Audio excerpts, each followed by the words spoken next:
एक बार की बात है। किशनपुर गांव में महेश नाम का व्यक्ति अपनी बीवी रमा, 6 साल की बेटी पिंकी और 8 महीने के बेटे बिट्टू के साथ रहता है। जिंदगी एक पल में कितनी बदल जाती है, इसका सबसे बड़ा उदाहरण है महेश। वो एक केमिकल फैक्ट्री में काम करता था। एक रात फैक्ट्री में ब्लास्ट हो गया। उसे गंभीर हालत में अस्पताल में भर्ती कराया गया। जैसे ही रमा को पता लगा, वो भागी भागी अस्पताल पहुंची। काफी गंभीर हालत है आपके पति की। हम अपनी तरफ से पूरी कोशिश कर रहे हैं, आप भगवान पर पूरा भरोसा रखिए। महेश बच तो गया, लेकिन इस हादसे में उसने अपना पैर भी खोया और अपनी नौकरी भी। घर में जो भी जमा पूंजी थी वो उसके इलाज में खर्च हो गई। पिछले 3 महीनों से वो बेरोजगार है। इन 3 महीनों में उसने नई नौकरी ढूंढने की बहुत कोशिश की, लेकिन एक अपाहिज को कोई भी नौकरी नहीं देना चाहता था। अब तो बारिश का मौसम भी शुरू हो गया था। इस मौसम में उसे एक जगह से दूसरी जगह जाने में बहुत दिक्कत होती, क्योंकि सड़कें पूरी तरह पानी से भर जाती। आज भी वो परेशान अपने घर लौट रहा था। आज भी मुझे कोई काम नहीं मिला। सब लोग मुझसे ऐसे नजरें चुराते हैं जैसे कि मैं कोई भूत हूँ। अरे अपाहिज को जीने का हक नहीं है क्या? वो और उसका परिवार क्या भूखा मर जाए? महेश बार बार की असफलता से परेशान हो चुका था। उसका मकान मालिक 3 महीने का किराया वसूलने हर दूसरे दिन उसके घर आ जाता था। साथ ही घर खाली करवाने की धमकी भी देता था। कल शाम भी वो आखिरी चेतावनी देकर गया था। इधर घर में अनाज का एक भी दाना नहीं था। पिछले 2 दिन से पूरे परिवार ने कुछ भी नहीं खाया था। उसे कुछ भी समझ नहीं आ रहा था कि अब वो क्या करे। वो ये सब सोचते सोचते जा ही रहा था कि तभी जोरों की बारिश शुरू हो जाती है। मुझे उस चाय की टपरी के नीचे छिप जाना चाहिए। कहीं बारिश में तबीयत खराब हो गई तो लेने के देने पड़ जाएंगे। वो चाय की टपरी के नीचे जाकर खड़ा हो गया। चाय की टपरी वाला चाय के साथ पकौड़े भी बना रहा था। लोग चाय के साथ पकौड़े खाते हुए बारिश का मजा ले रहे थे। उसे पता था कि घर में कुछ भी खाने के लिए नहीं है। उसने अपनी जेब में हाथ डाला तो उसे बहुत ही बड़ा 10 रुपए का पुराना नोट ही मिला। 10 रुपए ही है जेब में। क्या करूं मैं? हम मियाँ बीवी तो पानी पीकर भी रह लेंगे, लेकिन बेचारी पिंकी कब तक भूखी रहेगी? अगर मैं उसके लिए पकौड़े ले जाऊंगा तो वो बहुत खुश होगी। पहले उसने बहुत सोचा, फिर उसने उन पैसों से पकौड़े खरीद लिए। थोड़ी देर बाद बारिश बंद हो गई। फिर वो पकौड़े लेकर घर पहुंचा, लेकिन घर के बाहर पहुंचते ही उसकी आंखों में आंसू आ गए। उसके बीवी बच्चे घर के बाहर खड़े थे और उसका 8 महीने का बेटा बिट्टू अपनी माँ की गोद में लगातार रोए जा रहा था।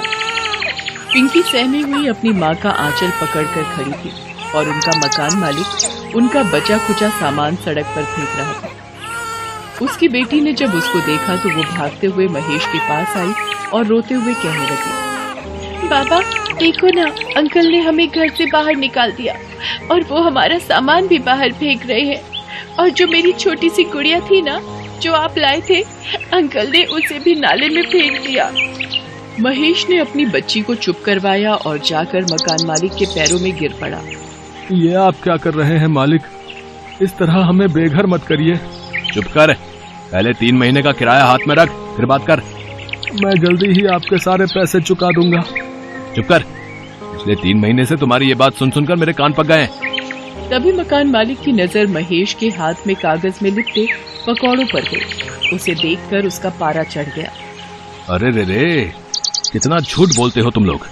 मेरा किराया देने के लिए तुम्हारे पास पैसे नहीं है, और पकौड़ा पार्टी करने के लिए पैसे? चलो निकलो यहाँ से, मक्कार कहीं के।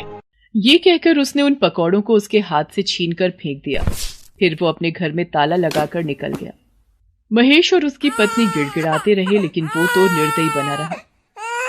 अब हम कहाँ जाएंगे जी? पता नहीं रमा, लेकिन कहीं तो जाना होगा ना।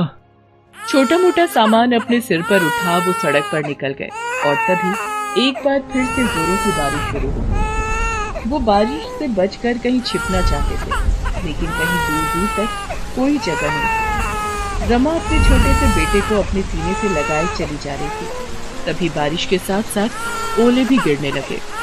हे भगवान, गरीबों को तकलीफ देने में आपको बहुत मजा आता है ना। बारिश तो हो ही रही थी, अब ओले भी पड़ने लगे। लेकिन तभी महेश की नजर सड़क पर पड़ी सीमेंट की पाइप पर गई। उसने सबको पाइप में छिपने के लिए कहा, लेकिन पाइप तक पहुंचने से पहले दुर्भाग्य से ओले का एक बड़ा सा टुकड़ा पिंकी के सिर पर गिर गया। उसके सिर से खून बहने लगा और वो बेचारी जोर जोर से रोने लगी। रमा ने झट से अपनी गोद से बिट्टू को उतारकर महेश के हाथ में दिया और अपनी साड़ी का पल्लू फाड़कर पिंकी के सिर पर बांध दिया। माँ, सिर में बहुत दुख रहा है। रो मत मेरी बच्ची, ठीक हो जाएगा। वो सभी पाइप के अंदर बैठ गए और बारिश के रुकने का इंतजार करने लगे, लेकिन बारिश रुकने का नाम ही नहीं ले रही थी। तभी उन्होंने देखा कि उनके सीमेंट वाली पाइप से कुछ दूरी पर एक बड़ी सी गाड़ी आकर रुकी। उसमें से 2 कपल बाहर निकले और बारिश में भीगने लगे। बारिश में भीगने का अपना अलग ही मजा है ना काजल। सच में अखिल, बारिश में भीगना और उसके बाद गर्मा गर्म पकौड़े खाना जन्नत सा मजा देता है। काश ये बारिश पूरी रात होती रहे तो मजा आ जाए। एक और महेश का परिवार बारिश के रुकने का इंतजार कर रहा था और दूसरी ओर कोई पूरी रात बारिश चाह रहा था। कितनी असमानता है ना भगवान की बनाई इस दुनिया में। महेश और उसकी बीवी यही सोच रहे थे, साथ ही बारिश के रुकने का इंतजार भी कर रहे थे, लेकिन बारिश नहीं रुकी और वो और भी तेज होती गई। सड़कों पर पानी भरने लगा और लगातार 2 दिन से हो रही बारिश के कारण बाढ़ वाली स्थिति पैदा होने लगी।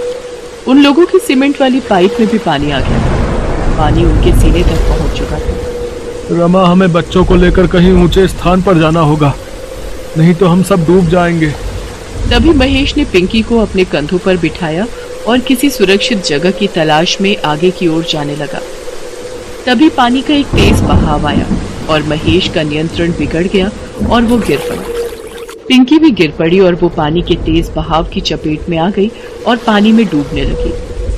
पापा, पापा बचाओ मुझे, मैं डूब रही हूँ पापा, पापा। एक तो 2 दिन से भूखा परिवार, ऊपर से बारिश का कहर। महेश चाहकर भी अपनी बच्ची को नहीं बचा सका और पिंकी पल में ही उनकी आंखों से ओझल हो गई। पिंकी, पिंकी कहाँ हो तुम? पिंकी, आए मेरी बच्ची। लेकिन पिंकी ने कोई जवाब नहीं दिया। आज महेश खुद को बहुत ही असहाय महसूस कर रहा था और एक असहाय पिता की तरह ऊपर आसमान की तरफ देखकर कहने लगा, भगवान, तुम्हें जरा भी दया नहीं आती क्या हम गरीबों पर? पूरे पत्थर हो गए हो क्या? पहले तो मुझे अपाहिज कर दिया और फिर दाने दाने को मोहताज कर दिया, फिर सिर से छत भी छीन ली और अब मेरी बच्ची को भी ले गया। कान खोल कर सुन ले, तू मेरे लिए भगवान नहीं, पत्थर है पत्थर। वे उस बाढ़ से किसी तरह बचने की कोशिश कर रहे थे, लेकिन उनके पैर जवाब दे चुके थे। भूखा शरीर अपनी ताकत खो चुका था। उनके पैर लड़खड़ा रहे थे और वो भी इस बाढ़ की चपेट में आकर डूबने लगे। हालांकि तब भी उन्होंने हाथ पैर मारे, लेकिन भूख ने उन्हें कमजोर बना दिया। दोनों एक दूसरे को पुकार तो रहे थे, लेकिन पानी के बहाव में वे पुकार अनसुनी हो रही थी। रमा, रमा, बिट्टू। लेकिन शायद मौत अभी उनके हाथ की रेखाओं में नहीं दिखी थी। तभी तो वो पानी में गिरकर बेहोश हो गए थे और बहे जा रहे थे। तभी बाढ़ राहत कार्य वालों की नजर उन पर पड़ी और वे उन्हें अपनी नाव में बचाकर राहत शिविर ले आए। इस बारिश में हम तीनों तो बच गए रमा, लेकिन इसने हमसे हमारी पिंकी को छीन लिया, हमसे छीन लिया रमा। वे दोनों एक दूसरे को पकड़कर रो रहे थे कि तभी एक नन्ही सी बच्ची, जिसके हाथों में बिस्किट और ब्रेड का पैकेट था, वो पैकेट उसको राहत शिविर वालों ने दिया था, उनके पास आई और पीछे से आकर बोलने लगी, बाबा, बाबा, क्यों रो रहे हैं आप लोगों को भी भूख लगी है ना? ये लीजिए ब्रेड खाइए, अंकल ने मुझे दी थी, मैं आप लोगों का ही इंतजार कर रही थी। वो आवाज पिंकी की थी। पिंकी को देखकर महेश और रमा फूट फूट कर रोने लगे।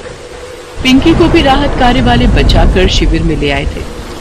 अपनी बच्ची को जिंदा देखकर वो लोग ऊपर वाले को देखकर उसका शुक्रिया अदा करने लगे। पूरे 1 महीना वो लोग राहत शिविर में रहे। उसके बाद सरकार ने उन्हें कुछ पैसे मुआवजे के तौर पर दिए, जिससे वो नई जिंदगी की शुरुआत कर सके। आज महेश एक चाय पकौड़े की दुकान चलाता है। उसकी जिंदगी अब पहले से बेहतर हो गई है। बारिश ने परीक्षा तो ली उसकी, लेकिन उसी बारिश ने उसे फिर से अपने पैरों पर खड़े होने का मौका भी दे दिया। बिहार के गोपालगंज में रामदीन नाम का एक गरीब मजदूर रहता था। परिवार में उसकी पत्नी मंगला और बेटी निशा थी। मंगला, कुछ खाने को दे दे, फिर मैं जाकर देखूं, शायद कोई मजदूरी का काम मिल जाए। तेरा यूं भूखा रहना भी होने वाले बच्चे के लिए गलत है, इसलिए अब मुझे रोजाना कड़ी मेहनत मजदूरी करनी ही होगी। अरे तुम मेरी चिंता मत किया करो, तुम दोनों के साथ थोड़ा बहुत खा तो लेती हूँ। ये देखो, आधी चाय तुम्हारी, आधी चाय मेरी। ये थोड़ी सी भुजिया रखी है, चाय के साथ खा लो। माँ, भूख लगी है, कुछ खाने को दो ना। रुक, मैं तेरे लिए रोटी बनाती हूँ, फिर तू खा लेना। मंगला, आटा कहाँ है जो तू रोटी बनाएगी? एक रोटी का रखा हुआ है जी, वही खिला दूंगी। आप चिंता मत करो, आप काम ढूंढने जाओ। क्या करूँ, क्या खिलाऊंगा मंगला और निशा को? मंगला का भी पूरा टाइम है, वो बेचारी कुछ नहीं कहती। रामदीन बाजार में मजदूरी का काम ढूंढने निकलता है। वो एक दो दुकानों पर काम मांगता है। एक गोदाम में उसे बोरियां ढोने का काम मिल जाता है, पर गोदाम दुकान से कुछ दूरी पर था। देखो, ये दुकान का लड़का तुम्हें गोदाम पर ले जाएगा। हाँ, तुम्हें गोदाम की बोरियां यहाँ दुकान पर लाकर लगानी है, ठीक है? ठीक है सेठ जी, मैं ले आऊंगा। रामदीन पूरा दिन गोदाम की बोरियां पीठ पर लाद कर सेठ की दुकान में उतारता रहा। अरे कितनी बोरियां रह गई हैं भाई, दुकान बंद करने का समय हो रहा है। सेठ जी, बस 4 बोरी और बाकी हैं। रामदीन सारी बोरियां दुकान पर रख देता है। सेठ रामदीन को बदले में 300 रुपए देता है। उन रुपयों से रामदीन कुछ खाने का खरीदता है और घर जाता है। मंगला, ये थोड़ा राशन ले आया हूँ, कुछ दिन तो निकल ही जाएंगे। मंगला उस दिन फिर दाल चावल बनाती है, जिसे देखकर निशा बहुत खुश होती है। माँ, आज आपने खाने में दाल चावल बनाए हैं, मुझे ये वाली दाल बहुत अच्छी लगती है। ये ले, फिर थोड़ी और दाल ले ले बिटिया। मंगला, ये आज तो काम मिल गया, पर आगे कैसे गुजारा होगा? मानसून भी अपने उफान पर है और गोपालगंज का तो तुम्हें पता ही है, कब बाढ़ का कहर हम गरीबों पर टूट जाए कौन जाने। मुझे तो तुम्हारी चिंता हो रही है, तुम्हारी डिलीवरी का वक्त निकट आ रहा है, बस गोपालगंज में सब कुछ ठीक रहे। रामदीन इसी चिंता में था कि मॉनसून आ गया है, कोई काम नहीं मिला तो घर कैसे चलेगा। अगले दिन मंगला, मैं देखता हूँ पड़ोस के विजेंद्र भैया बता रहे थे कि एक इमारत की मरम्मत के लिए किसी को मजदूर चाहिए। पता करके आता हूँ, शायद मिल जाए। बाहर तो बारिश हो रही है, कैसे जाओगे? अरे ज्यादा दूर नहीं जा रहा, पास ही में जा रहा हूँ। रामदीन एक पन्नी ओढ़कर बारिश में काम ढूंढने निकलता है। अचानक बारिश बहुत तेज होने लगती है। वो एक चाय की छोटी दुकान के नीचे खड़ा होकर बारिश रुकने का इंतजार करने लगता है। चाय की दुकान पर कुछ ग्राहक भी बारिश रुकने का इंतजार कर रहे थे। चाय वाले की दुकान पर एक रेडियो चल रहा था, जिस पर गोपालगंज की खबरें आ रही थी। बता दें कि गोपालगंज जिले में लगातार हो रही बारिश और नेपाल से पानी डिस्चार्ज किए जाने से गंडक नदी का पानी तेजी से गांव में प्रवेश कर रहा है। मांझावा सदर प्रखंड के कई गांव में बाढ़ का पानी घुस चुका है। लोग बाढ़ के पानी से त्राहिमाम कर रहे हैं। हे भगवान, ये क्या हो गया? बाढ़ का पानी तेजी से गांव में आ रहा है, मुझे घर जाना होगा। अरे ये पानी का बहाव तो बढ़ता ही जा रहा है। रामदीन खबर को सुनकर घबरा जाता है और तेजी से घर की ओर भागता है। रामदीन के घर में पानी भर चुका होता है। आसपास के लोग जल्दी जल्दी घरों को खाली करके भाग रहे होते हैं। आप आ गए, ये देखो पूरे घर में पानी भरता ही जा रहा है। बापू, मुझे डर लग रहा है। अरे घबराओ मत, कुछ नहीं होगा मंगला। निशा को मैं कंधे पर बिठा लेता हूँ, हमें जल्दी यहाँ से निकलना होगा। सुनो जी, लगता है मेरा बच्चा होने का वक्त आ रहा है। मुझे दर्द महसूस हो रहा है जी, घबराहट से लगता है बच्चा नीचे आ रहा है। हे प्रभु, क्या करूँ? विजेंद्र भैया को बुला कर लाता हूँ। अब विजेंद्र भैया। रामदीन, जल्दी से जरूरी सामान बांध ले, निकलना है वरना कोई नहीं बचेगा, सब बाढ़ में बह जाएंगे। विजेंद्र भैया, मंगला को बच्चे का दर्द शुरू हो गया है, वो चल भी नहीं पा रही है। अरे बेचारी को इस मुसीबत में ये बड़ी परेशानी होनी थी। जल्दी चलो जी। एक काम कर, ये खाट पर भाभी को लेटा, फिर इसी पर ले जाना पड़ेगा, कोई और रास्ता नहीं है अब। रामदीन निशा को अपने कंधे पर बिठा लेता है। विजेंद्र और उसकी पत्नी भी बहुत नेक दिल थे। विजेंद्र की पत्नी अपने बेटे को गोद में उठा लेती है। विजेंद्र रामदीन के साथ मंगला को खटिया पर लिटाकर उठाने में मदद करता है। सुनो जी, निशा के बापू, मेरा दर्द बर्दाश्त के बाहर हो रहा है, कुछ करो जी। बाढ़ का पानी बढ़ता ही जा रहा है विजेंद्र भैया। अरे हिम्मत मत हार रामदीन, भगवान सब ठीक करेंगे। लोग पानी के बहाव से बचने के लिए इधर उधर भाग रहे थे। आज पता नहीं एक गरीब पर बाढ़ का कहर आया हुआ था, मानो सब कुछ ले डूबेगा। मंगला की हिम्मत जवाब दे रही थी। अब एक ही उपाय है रामदीन, भाभी को किसी नाव में सहारा दिलवाना होगा। कोई नाव में लिटाने की मदद कर दे बस। अरे भैया भैया भैया, मेरी बीवी का बच्चा होने वाला है, अपनी नाव में जगह दे दो भैया। भाई हम खुद 5 लोग हैं, हमारी नाव इतना वजन नहीं संभाल पाएगी भाई। रामदीन बहुत लोगों के आगे गिड़गिड़ाता है। मंगला की तबीयत बिगड़ने लगती है। मंगला हिम्मत रख विजेंद्र भैया, मेरी मंगला को कुछ हो गया तो मैं। हिम्मत मत हारो भैया, वो सामने शायद बचाव कर्मी नाव लेकर खड़े हैं। जल्दी से उन लोगों को मदद दो, शायद वो लेडी प्रेग्नेंट है, जल्दी। रेस्क्यू टीम जल्दी से रामदीन के पास पहुंचती है और नाव में मंगला को लिटाया जाता है। मुश्किल के वक्त मजबूरी में मंगला नाव में ही एक बेटे को जन्म देती है। सब लोगों की मदद से मंगला की जान बच जाती है। कुछ देर बाद सुरक्षा कर्मी मंगला और उसके बच्चे के साथ सभी को एक सुरक्षित जगह पर पहुंचा देते हैं। आपका बहुत बहुत शुक्रिया साहब, आज आपने हमारी मदद की। ये हमारा फर्ज था जो हमने निभाया, इसमें धन्यवाद की कोई बात नहीं। रामदीन विजेंद्र और उसकी पत्नी को भी धन्यवाद करता है। विजेंद्र भैया, भाभी जी, आज आप दोनों ने भी हमारी बहुत सहायता की है। अरे भाई कहता है, फिर ये धन्यवाद किस लिए? आजा भाई के गले लग जा, आज एक बेटे का भी बाप बन गया है तू। मेरा छोटा भैया आया है बापू। हाँ बिटिया, ये देख तेरा छोटा भाई आया। मंगला, अब तुम ठीक हो ना? जी मैं ठीक हूँ, पर अब हम कहाँ रहेंगे? सब कुछ इस बाढ़ में तबाह हो गया। ये बाढ़ की परेशानी मंगला गोपालगंज के साथ साथ हर आसपास के गांव में हर मानसून में होती है, पर हिम्मत रख, सब कुछ ठीक हो जाएगा। गरीब पर बाढ़ का कहर जब आता है अपने साथ बहुत कुछ ले जाता है, पर कहते हैं ना, जब कभी कोई संकट आता है तो भगवान किसी न किसी रूप में अवश्य आ जाते हैं। जैसे ये बचाव कर्मी आए। इस बुरे समय में सबने एक दूसरे की सहायता की और कुछ समय बाद फिर से जिंदगी ने अपनी नई सुबह देख ली। Thanks for watching.